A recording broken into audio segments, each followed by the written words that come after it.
바다 끝자락 석양이 붉게 물들었다. 바람이 불어와 흰 머리칼이 살짝 흩날린다. 낡은 여행 가방 하나가 발끝에 닿았다. 가방 안에는 오래된 사진 몇 장, 편지 봉투 3개, 그리고 낡은 복권 한 장이 들어 있었다. 여자는 천천히 바다를 바라봤다. 햇살이 물결 위에서 반짝였다. 이제 됐어. 그녀는 낮게 속삭였다. 이젠 정말 내 마음 편히 갈 수 있겠다. 그녀의 눈가에는 슬픔이 아니라 오래된 미소가 번졌다. 그 미소엔 평생의 무게가 담겨 있었다. 잠시 뒤 뉴스 한 줄이 세상을 떠들썩하게 했다. 로또 1등 당첨자 50억 전액 기부 후 행방이 묘연합니다. 세 자식은 각자 집에서 그 뉴스를 보고 얼어붙었다. 오늘의 이야기를 시작하기 전에 구독과 좋아요를 눌러주시면 저에게 큰 힘이 됩니다. 그럼 오늘의 이야기를 시작합니다. 봄비가 추적추적 내리던 날이었다. 72세의 영숙은 장지에서 돌아와 검은 상복을 벗지 못한 채 거실에 앉아 있었다. 남편의 사진이 놓인 제사상 위로 향이 가늘게 피어올랐다. 여보, 나 이제 혼자야. 그녀의 목소리는 허공 속으로 흩어졌다. 그때 현관문이 열리고 큰아들 준호가 들어왔다. 엄마, 괜찮아요? 얼굴이 많이 상하셨어요. 뒤이어 차남 영민과 막내딸 수진도 들어왔다. 셋 다 말없이 어머니 옆에 앉았다. 이제부터는 저희가 엄마 지켜드릴게요. 아버지도 없는데 엄마 혼자 두면 불안하잖아요. 그 말에 영숙은 울컥했다. 그래. 이제 너희밖에 없지. 며칠 뒤 장례 절차가 마무리되고 나서 큰아들이 조심스럽게 입을 열었다. 엄마, 저희가 생각해봤는데, 이젠 집도 너무 크고 관리하기도 힘드시잖아요. 저희 집으로 오세요. 아버지도 없는데 엄마 혼자 큰 집에서 적적하시잖아요. 이제 제가 모실게요. 그녀는 잠시 놀란 듯 아들을 바라봤다. 준호, 너희 집에 말이냐? 네, 엄마 혼자 계시는 게 걱정돼요. 저희 집으로 오세요. 막내딸 수진이 곁에서 거들었다. 엄마, 준호 오빠 말이 맞아요. 요즘 혼자 사는 노인분들 많아도 다 위험하잖아요. 그 말에 차남 영민도 덧붙였다. 그리고 아버지가 남기신 돈도 엄마가 관리하기 힘드실 거예요. 요즘 사기도 많고 은행 일도 복잡하니까요. 저희들한테 미리 상속해 주시면 어떨까요? 대신 우리가 엄마 생활비는 매달 챙겨드릴게요. 세 자식의 말이 마치 한 팀처럼 이어졌다. 나를 걱정해서 저러는구나. 영숙은 그렇게 믿었다. 그래. 그럼 그렇게 하자. 나도 너희에게 걱정이 되고 싶진 않으니까. 며칠 후 세 자식과 함께 법무사 사무실을 찾았다. 인감도장을 꾹 눌러 찍을 때 그녀의 손이 약간 떨렸다. 그 떨림이 불안 때문인지 미련 때문인지는 알 수 없었다. 그녀는 서류를 건네며 말했다. 이제 됐다. 나는 마음이 놓인다. 세 자식은 서로 얼굴을 마주보며 고개를 끄덕였다. 그날 밤 영숙은 혼자 된 방 안에서 남편의 사진을 꺼내 들었다. 여보, 이제 다 정리했어. 당신이 남긴 거 다 애들한테 줬어. 이제 저 애들이 나를 지켜주겠지? 남편의 웃는 사진 속 얼굴이 어쩐지 서글프게 보였다. 시간이 흘렀다. 하지만 그녀의 기대와 달리 자식들의 발길은 점점 뜸해졌다. 전화는 일주일에 한 번, 나중엔 한 달에 한 번으로 줄었다. 엄마, 요즘 너무 바빠요. 이번 달은 학원비가 너무 많아서 생활비는 다음에 보내드릴게요. 그녀는 집안을 둘러보았다. 남편의 손때 묻은 가구들과 낡은 소파, 그리고 텅 빈 식탁. 이 집이 왜 이렇게 커 보이지? 홀로 있는 시간이 두려워졌다. 그러던 어느 날 큰아들 준호가 다시 찾아왔다. 엄마, 진심으로 말씀드리는 거예요. 이제 혼자 계시면 안 돼요. 집도 너무 넓고 전기세며 관리비며 아깝잖아요. 저희 집으로 오세요. 같이 사는 게 훨씬 좋아요. 그녀는 순간 울컥했다. 그래. 내가 그렇게 말해주니 마음이 든든하다. 그렇게 영숙은 자신의 집을 정리하고 큰아들 집으로 들어갔다. 그녀의 짐은 생각보다 작았다. 낡은 여행 가방 하나, 남편의 사진, 그리고 손때 묻은 찻잔 하나. 장남 준호의 집으로 간 후 처음 며칠은 좋았다. 며느리 은정도 따뜻하게 맞았다. 어머니, 편히 쉬세요. 하지만 일주일이 지나자 공기가 달라졌다. 어머니, 수건이랑 양말은 세탁기 같이 돌리지 마세요. 냄새 배잖아요? 반찬은 아무거나 하지 마세요. 먹는 사람도 없는데. 저녁엔 거실 TV 말고 방에서 보시면 좋을 것 같아요. 그녀는 아무 말도 하지 못했다.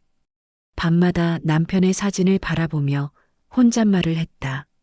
여보, 나 참 바보였나 봐요. 이게 가족이야? 내가 가진 걸 다 줬는데 남은 게 이렇게 쓸쓸한 뿐이라니. 식탁 위엔 세 사람이 밥을 먹고 그녀는 부엌에 서 있었다. 엄마, 밥은 드셨어요? 형식적인 질문은 대답을 기다리지도 않았다. 그녀는 그날 처음으로 돌아가고 싶다는 생각을 했다. 하지만 돌아갈 집이 없었다.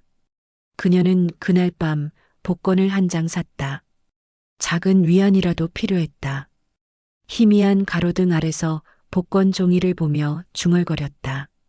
혹시라도 언젠가 내 인생이 한 번쯤 웃어주면 좋겠다. 시간이 지날수록 집안의 공기는 더욱 차가워졌다. 식탁 위에는 웃음이 줄고 대화는 짧아졌다.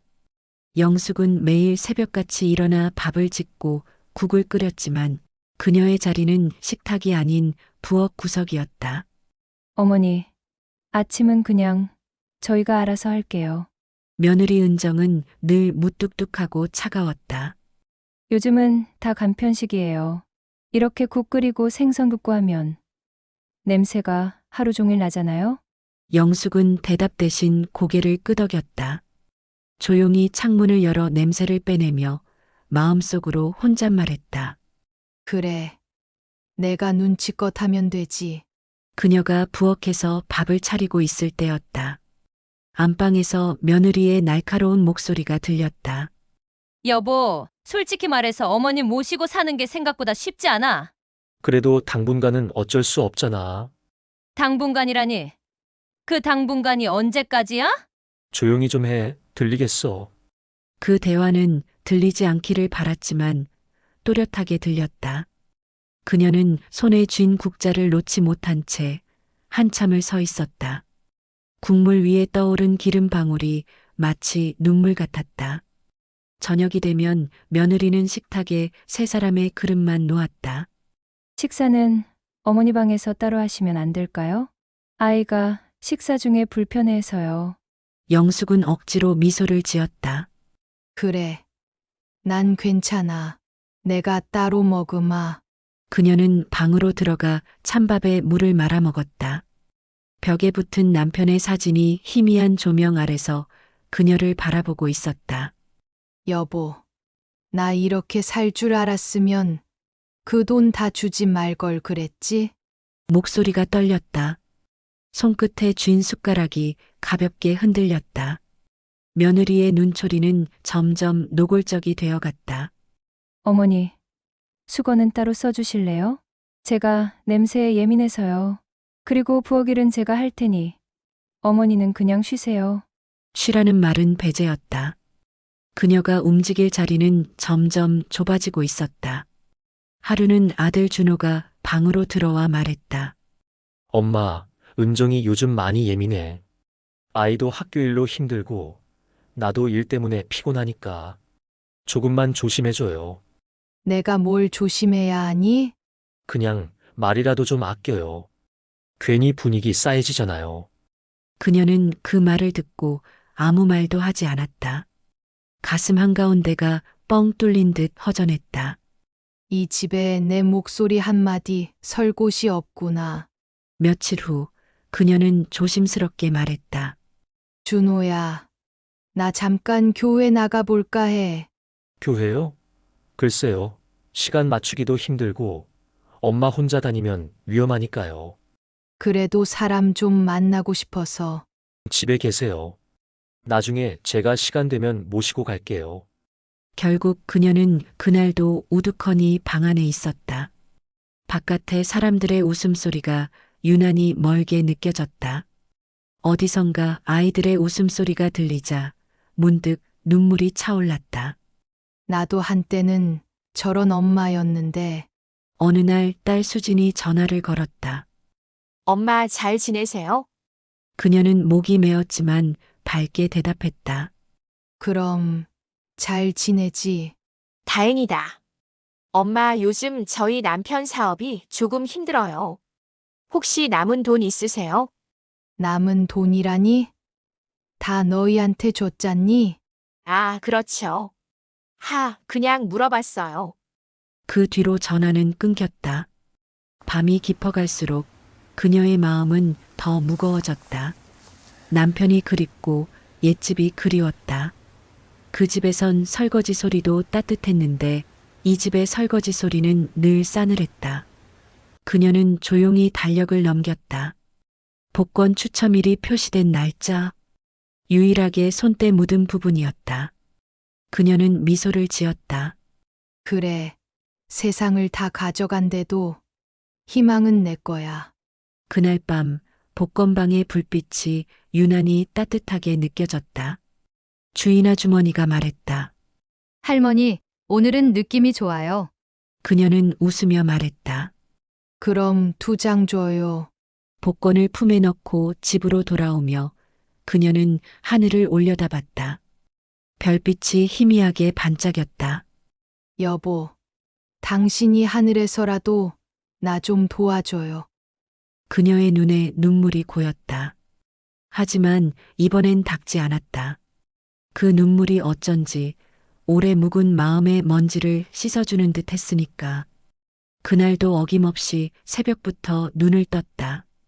몸이 먼저 익숙해져 버린 습관이었다. 영숙은 조용히 부엌으로 나가 물을 끓였다. 며느리와 손자가 깰까봐 발끝으로만 걸었다. 조그만 찻잔에 식은 보리차를 따르며 중얼거렸다. 이제는 그냥 숨 쉬는 게 일이다. 며칠째 비가 오락가락했다. 창밖으로 떨어지는 빗방울을 바라보다 그녀는 손가락으로 날짜를 짚었다. 토요일, 복권 추첨일. 그녀의 유일한 낙이자 세상과 연결된 마지막 줄이었다. 그녀는 손가방 속에서 구겨진 복권을 꺼내 들었다. 남편의 생일, 결혼기념일, 남편의 기일로 맞춘 6개의 숫자. 늘 그 번호였다. 이번에도 그냥 그랬다. 습관이었고 의식이었다. 이거라도 해야 살아있는 것 같으니까. 그날 오후 장을 보고 돌아오는 길에 작은 슈퍼 앞에서 사람들 몇이 웅성거렸다. 이번에 1등이 여기서 나왔대. 그 복권방 시장 골목에 있는 거라며? 헐, 누굴까? 인생 바뀌었겠네. 그녀의 걸음이 순간 멈췄다. 시장 골목? 자신이 매주 가던 그 복권방이었다. 심장이 쿵 내려앉았다. 손에 들린 비닐봉지가 바닥으로 떨어졌다.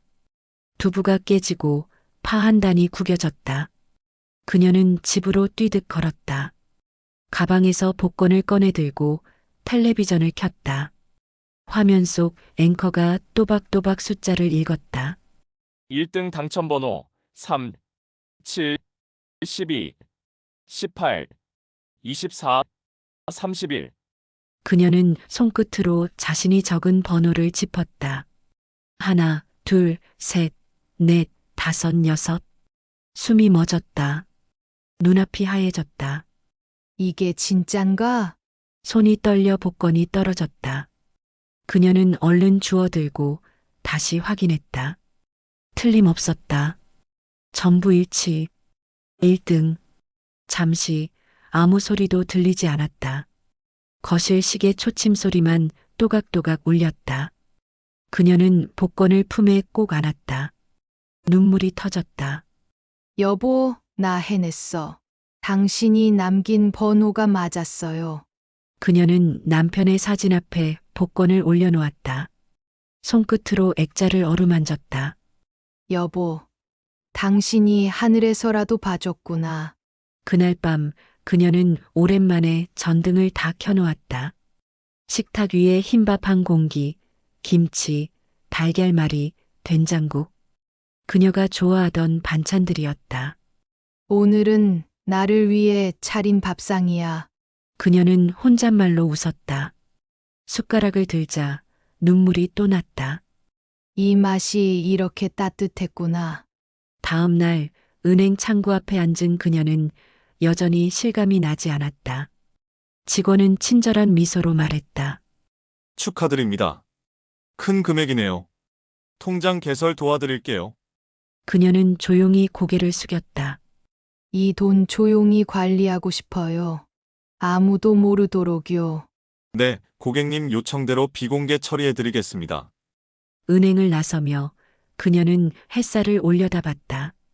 세상이 전보다 조금 더 따뜻하게 느껴졌다. 길가에 벚꽃이 흩날리고 아이들이 뛰어놀았다. 그녀는 문득 속삭였다. 살아있길 잘했어. 며칠 뒤 아들 집 거실에서 며느리의 말이 들려왔다.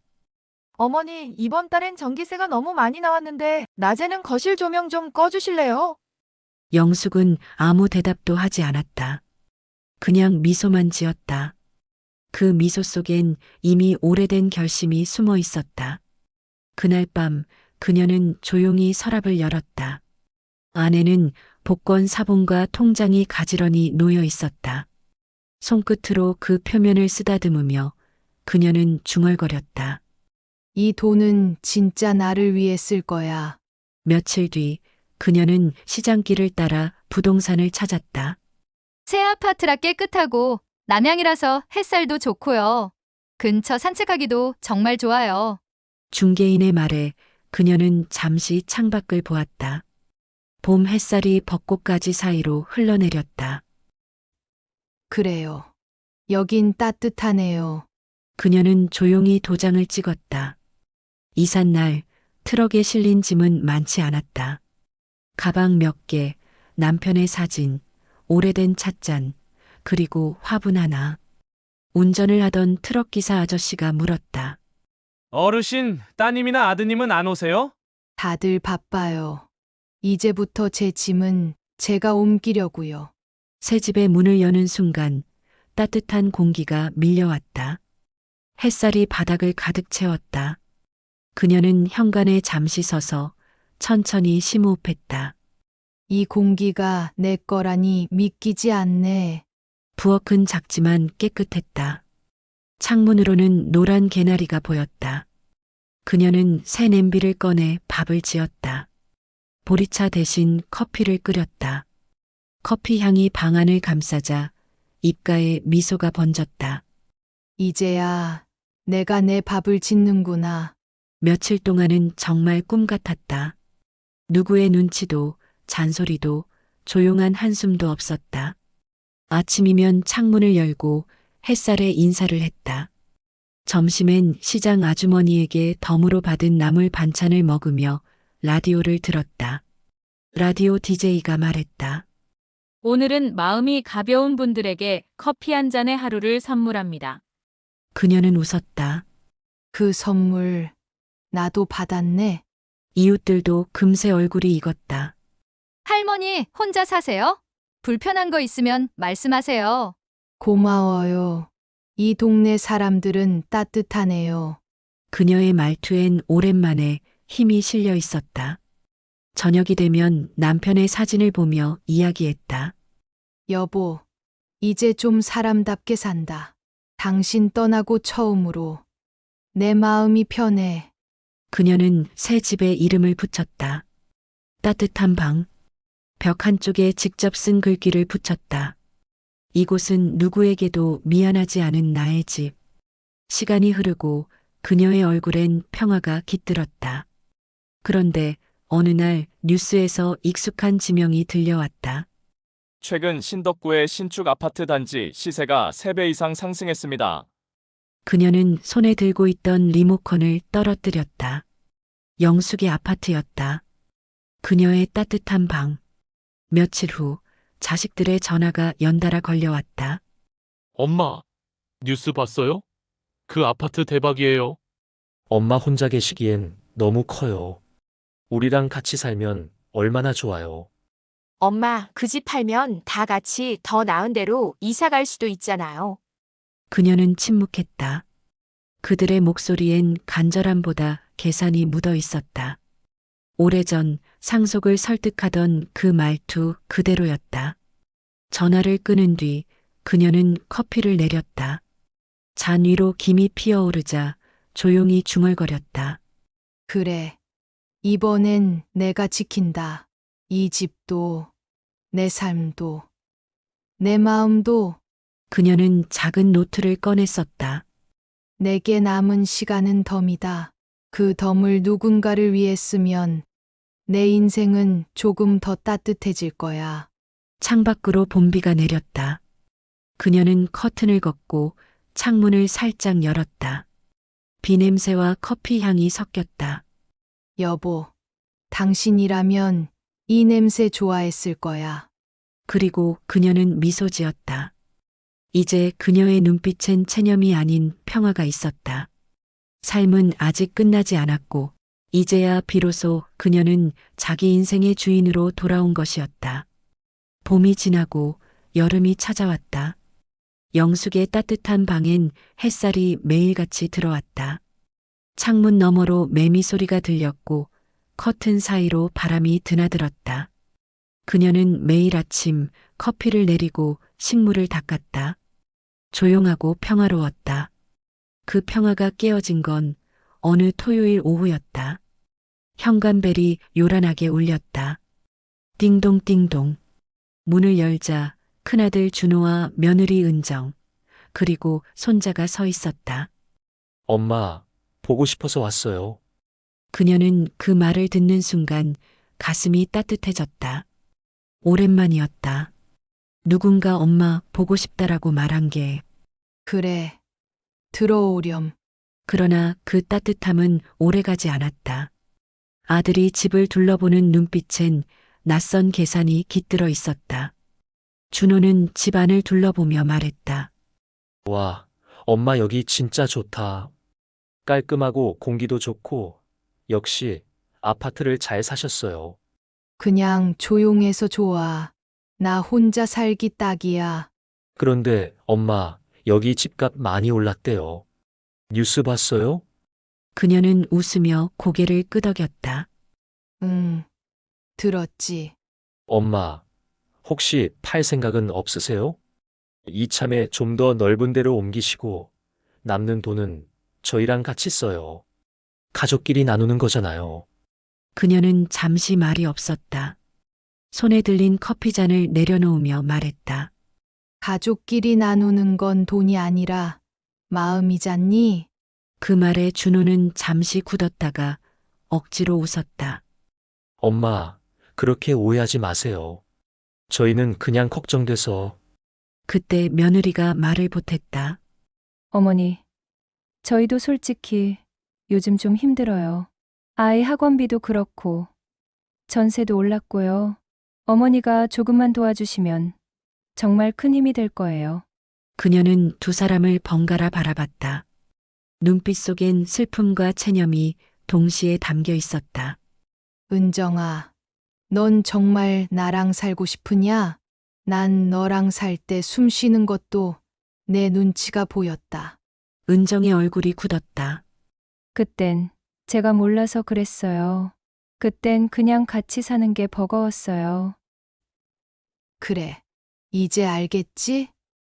사람이 미안하다는 말보다 더 어려운 게 진심으로 바뀌는 거란다.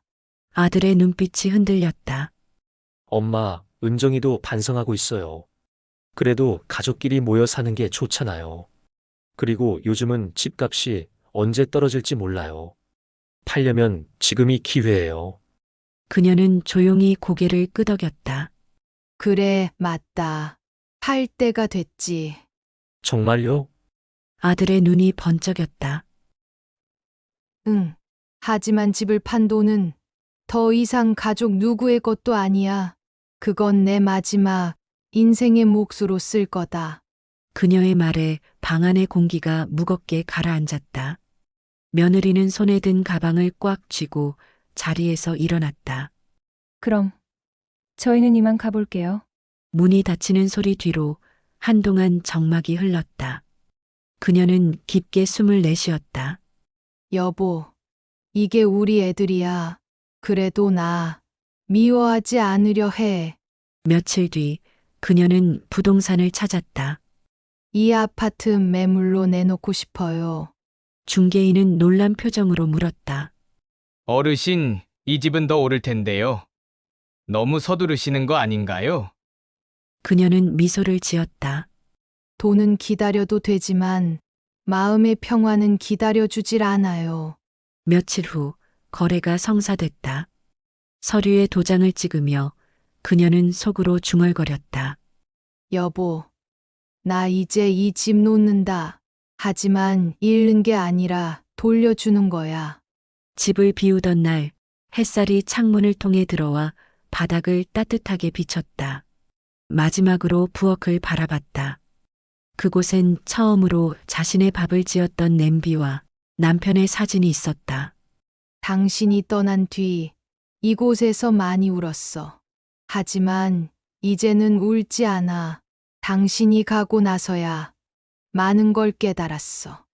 힘들었지만 나를 되찾았고, 이제 그 덕분에 누군가의 삶을 바꿔줄 수 있겠지.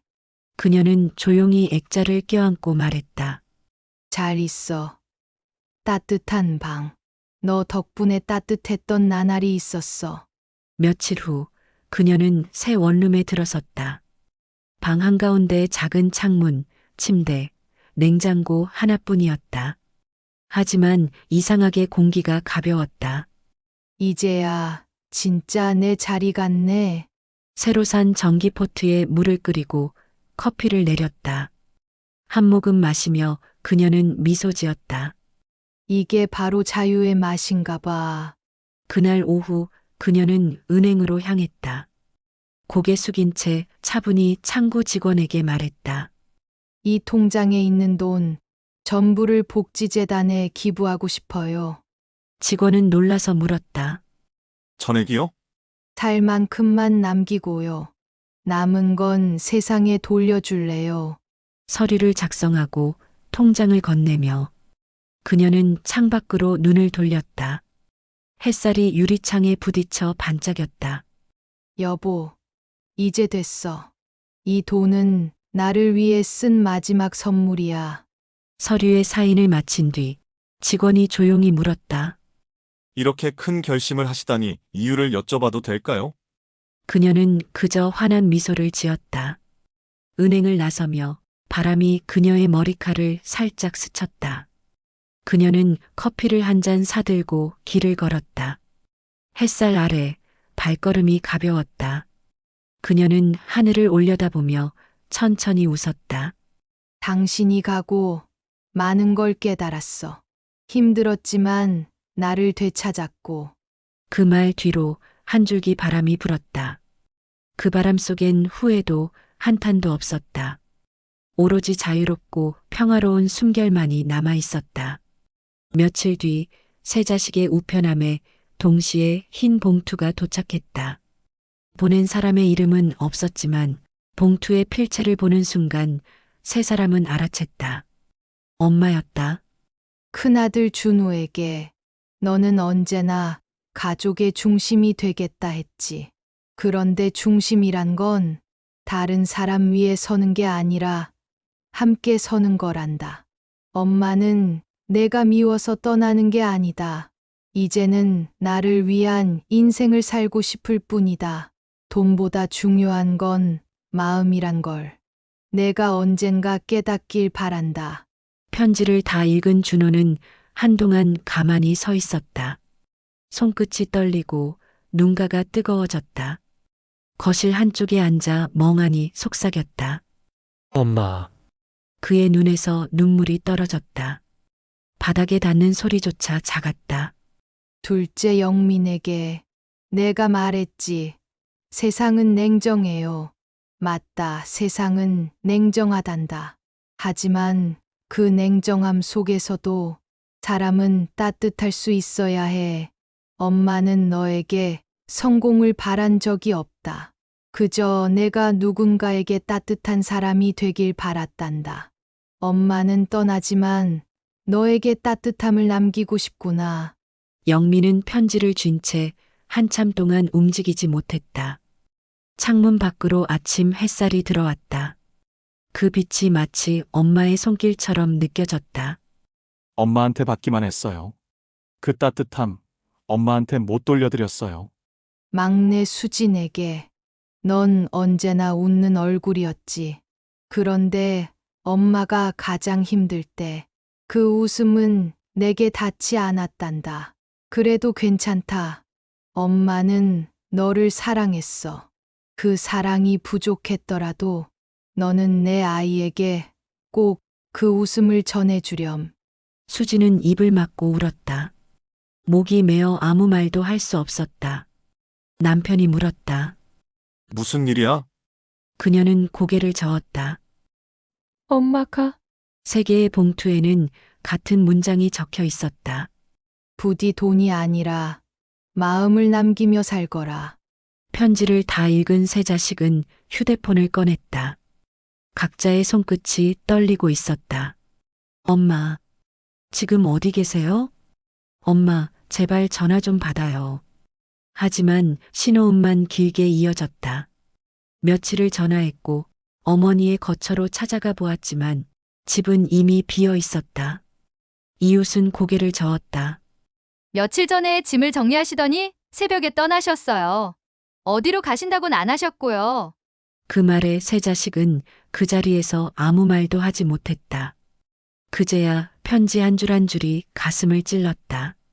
그리고 며칠 후 로또 1등 당첨자 50억 기부 후 행방이 묘연. 신문 일면의 커다란 활자가 사람들의 눈을 사로잡았다. 대단한 분이네. 저런 어머니 밑에서 자란 자식은 얼마나 복 받았을까? 근데 가족은 몰랐대? 뉴스는 연일 그녀의 사연을 다뤘다.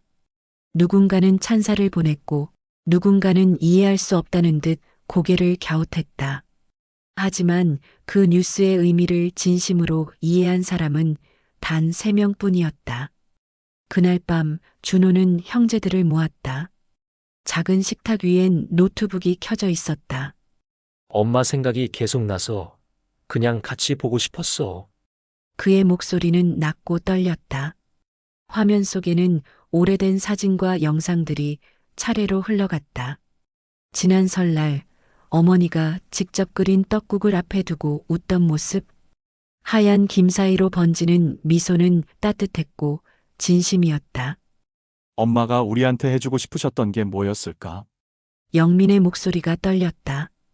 옆에 앉은 수진이 고개를 숙였다. 영상은 계속 이어졌다. 운동의 날 손자들을 응원하며 깃발을 흔드는 어머니, 생일날 직접 케이크를 구워 촛불을 밝히던 손끝, 아이들이 품에 안기면 이마에 입을 맞추던 부드러운 손길. 그 모든 순간에 어머니의 눈엔 사랑이 가득 차 있었다. 한 번도 조건을 단 적 없는 사랑, 받는 이들은 미처 그걸 몰랐던 사랑이었다. 영민이 입을 열었다. 엄마, 정말 미안해요. 준호의 눈에서 눈물이 흘렀다. 수진도 따라 울었다. 세 사람의 울음소리가 작게 섞였다. 누구도 그 울음을 멈추려 하지 않았다. 그날 밤은 길었다. 그들은 생각했다. 우리가 얼마나 당연하게 어머니의 사랑을 받았는가. 그리고 그런 어머니에게 어떤 상처를 주었는가. 집으로 돌아간 영민은 거실 불도 켜지 않은 채 앉아 있었다. 아내는 이미 잠들었고 아이들도 방 안에서 고르게 숨을 쉬고 있었다. 그는 조심스레 어머니의 편지를 다시 펼쳤다. 그 글씨는 분명 어머니의 손끝이 직접 눌러 쓴 것이었다.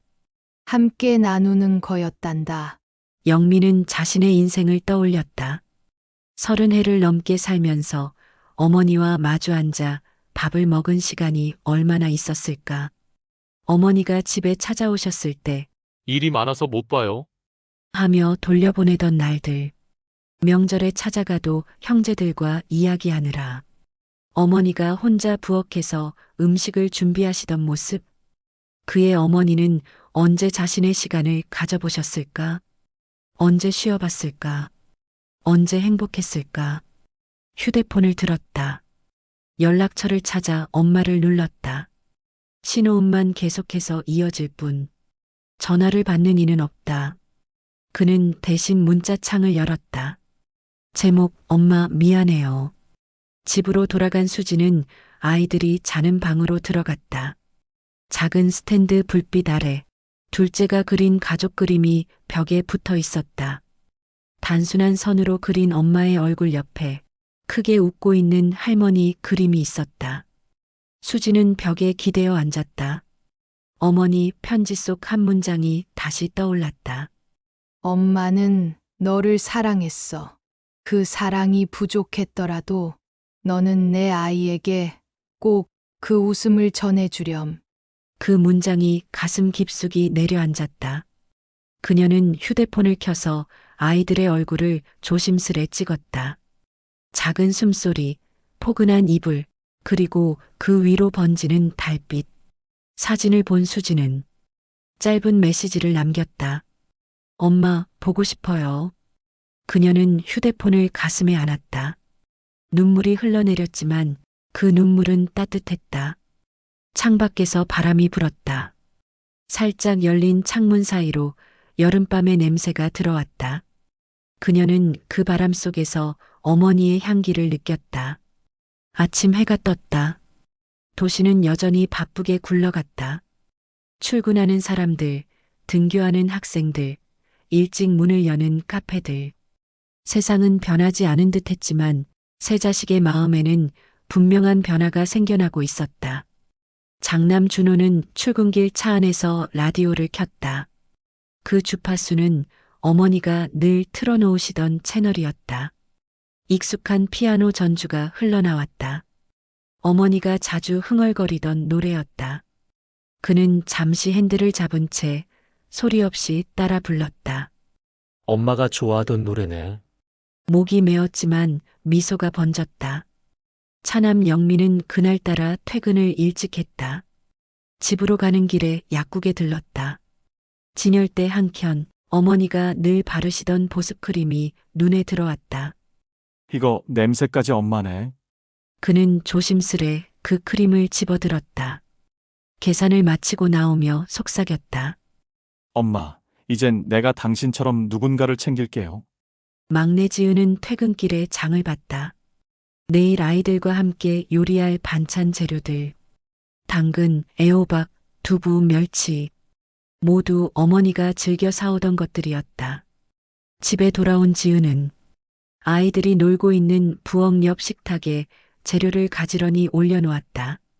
내일은 엄마가 해주시던 전을 만들어 볼까? 그녀의 얼굴에 오랜만에 따뜻한 웃음이 번졌다. 며칠 뒤 일요일 점심. 세 남매가 오랜만에 함께 모였다. 누가 먼저 제안했는지는 중요하지 않았다. 그들은 모두 어머니를 그리워하고 있었으니까. 그들이 향한 곳은 어머니가 생전에 자주 가시던 명동의 설렁탕집이었다. 어머니는 늘 같은 자리에 앉으셨다. 창가 쪽 햇살이 부드럽게 내려앉는 자리. 세 자식은 그 자리를 비워뒀다. 어머니를 위해서였다. 엄마가 좋아하던 국도 주문할까? 밥상이 차려졌다. 처음엔 어색했다. 어머니 없는 식탁은 뭔가 허전했다. 하지만 시간이 지나며 대화가 조금씩 흘러나왔다. 기억나? 엄마가 새벽마다 밥하시던 거. 응. 우리 학교 도시락 싸주실 때 손이 얼어도 김밥 김을 굽던 그 손. 엄마는 늘 우리를 위해 살았지. 세 사람은 하나둘씩 추억을 꺼냈다. 아팠을 때 이마를 짚어주던 손길, 졸업식 날 준비해주신 새 옷, 밥상 위에서만큼은 늘 따뜻했던 미소. 그 모든 순간이 새롭게 다가왔다. 너무나 당연했던 것들이 이제는 그토록 소중한 보물처럼 느껴졌다. 우리 매주 만나자. 이 자리에서. 누군가의 제안에 모두 고개를 끄덕였다. 이번엔 아무도 반대하지 않았다. 한 달이 흐른 뒤 새 자식은 어머니가 기부한 복지재단을 찾아가기로 했다. 엄마의 뜻을 우리가 이어가야 하지 않을까? 그들이 도착한 곳은 도심의 한쪽 구석에 자리한 노인 요양센터였다. 어머니의 기부금 대부분이 이곳에 쓰였다. 센터 원장이 밝게 맞이했다. 아, 여러분이 박영숙 어르신의 자녀분들이시군요. 정말 고마운 분이셨어요. 그분 덕분에 이 시설이 많이 달라졌습니다. 그들은 천천히 센터를 둘러보았다. 새로 단장된 방들, 환해진 복도, 깨끗한 식당, 그리고 새 텔레비전 앞에 모여 웃고 있는 노인들.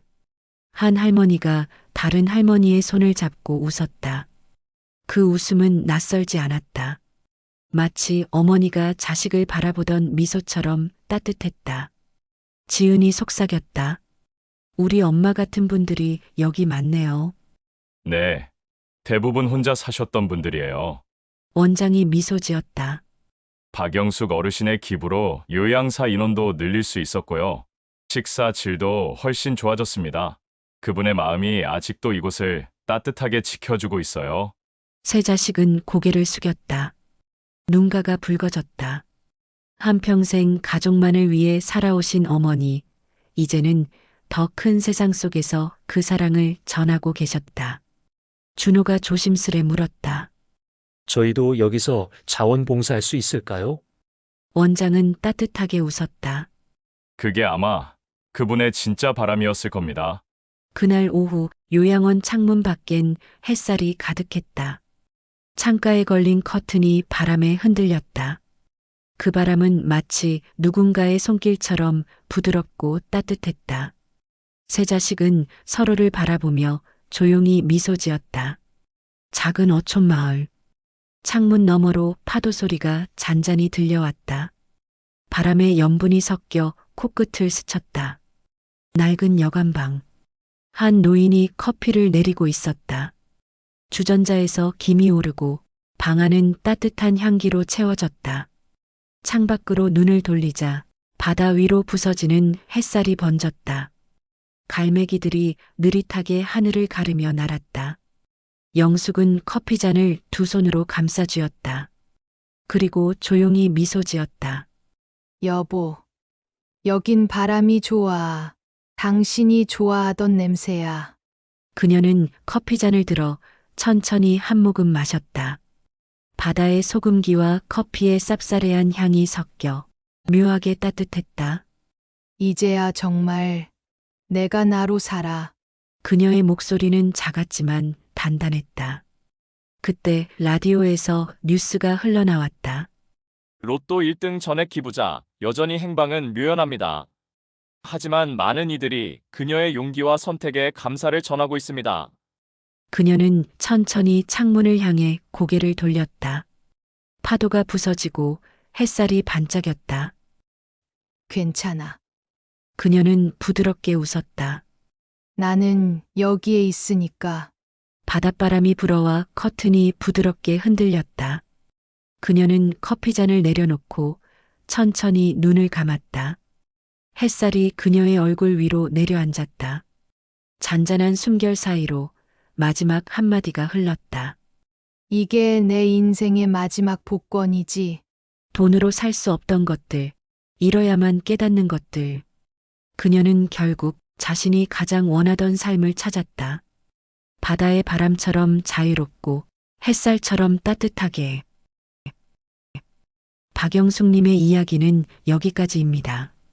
구독과 좋아요는 저에게 큰 힘이 됩니다. 감상해 주셔서 감사합니다. 늘 행복하세요.